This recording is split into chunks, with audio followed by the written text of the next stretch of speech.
Now, today let's understand what is Kubernetes. Did you ever listen what is Kubernetes?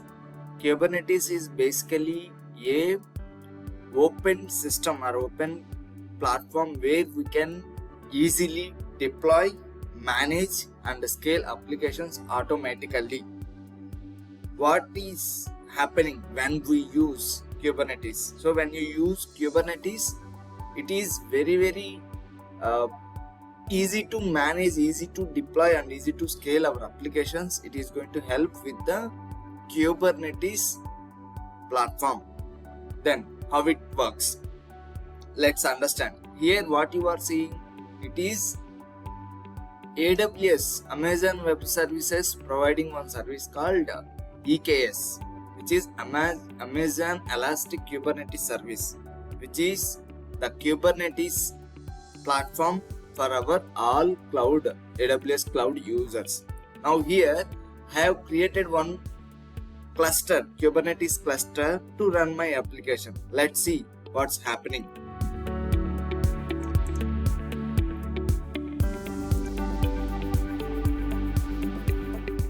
So as I have shown, this is our EMS cluster latest. This is my cluster name which I have created. What is the command to use? We have to use AWS EKS create cluster command to create cluster in AWS, either from console you can do or from AWS account console you can do. Now if you see, these are my cluster details and it has so many things, like you have to understand what is the subnet IDs attached, security groups attached. So those things you will understand when you have some understanding about what the cluster has. But now let's go, what else is needed for my cluster?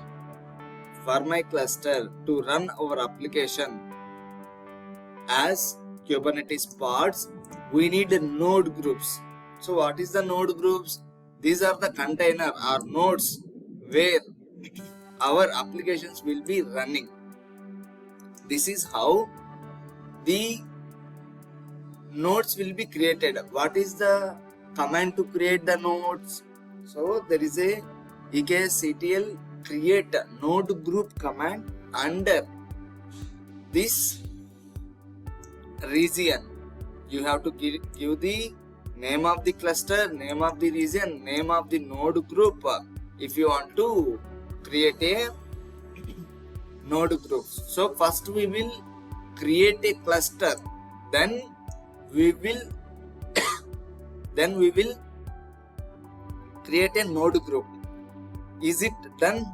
Before that, you need to see what are all the services you need from AWS and see where those VPCs are present. Now let us understand where it is present. So this is present inside this VPC. What does that mean? My cluster is created under this VPC.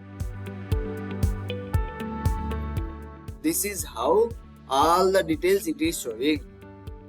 See, look at this information. AWS Cloud Formation has some stack name saying that this is the name of the cluster which AWS Cloud Formation has the stack name. What does it mean? This is the information while creating the cluster it has. Look at this. What is the EKS? Kubernetes cluster name is EMS cluster latest. This is the name which I have given. Please create my cluster name with this name. That is how we need to create clusters in AWS and we can easily launch our applications. Now the next step is what? Let us see how you need to see whether your pods are running or not. Before you run this command kubectl get pods, what you need to do, how these are running. So these will be running after I have triggered the deploy.